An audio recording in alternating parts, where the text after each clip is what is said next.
Hello, my name is Sierra, and this is going to be my persuasive speech on why exotic animals and wild animals should stay wild instead of being domesticated. National Geographic states, each year millions of exotic animals are sold around the world destined for people's basements and backyards. This description explains how people who want to own such exotic animals, and in some cases large animals, aren't exactly equipped to house them. The process of importing/transporting these animals is referred to as the exotic pet trade.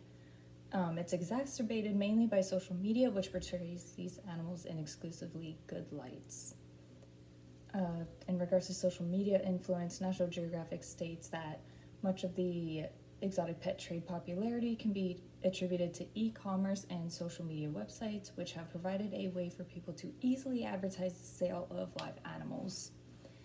Animals such as monkeys are often portrayed on the internet doing cute things or wearing cute clothes, which is not something that they would do naturally. People will see these photos or videos and automatically think that the animals are in beneficial environments and that they're doing the actions willingly, which is not always the case. Behind the scenes, you never know what's really going on.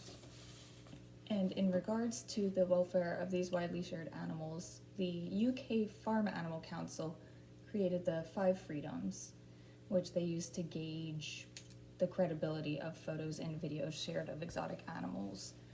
These freedoms are freedom from hunger or thirst, freedom from discomfort, freedom from pain, injury, and disease, freedom to express natural behaviors, and freedom from fear and distress. And these are just kind of the building blocks when viewing stuff online, whether the animal is truly being taken care of. The Relevator, another website, states that many believe that engaging with social media posts such as ones regarding exotic animals through liking, sharing, or even commenting has no impact on animal conservation. People think, oh, I'm just liking a video, it can't have that big of an impact or be that big of a deal. But these videos and images actually do threaten species, many of which are already in peril.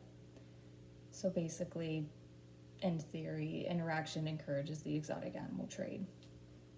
In regards to exotic animals being traded affecting population, Conservation Magazine, another website, states that short-term and high-volume trading, like 3 shipments totaling 5,400 monk parakeets imported by Mexico, could deplete wild populations.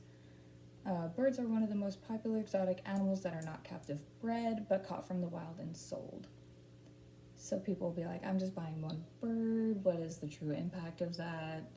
Not everyone has these kinds of birds, but they don't see that people are going out literally with nets and capturing these birds so they could be kept in cages in apartments.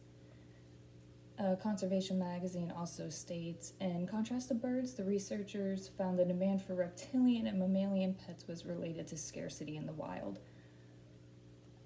Entire populations can be collected using academic publications to target animals as soon as they are scientifically described. This basically means that as soon as people report that they have discovered a new animal, people figure out the location, how many there are, and they will go out and catch them and sell them for exuberant prices.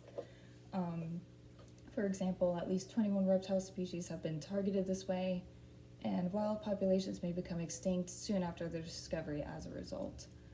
And then we get to the dangers of owning exotic animals. Born Free USA, which was created by people who rescued a wild lion cub, stated, by their very nature, exotic animals are dangerous. They're wild, they have wild instincts, and that's not anything that can be taught against. According to the CDC, 52 people have reported being bitten by macaque monkeys, and that was just between 1990 and 1997.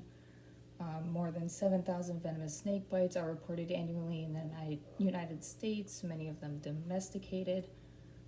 Many large cats have escaped from their cages and terrorized communities.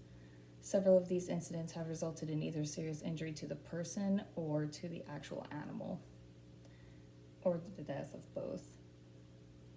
Many exotic animals are also carriers of zoonotic diseases.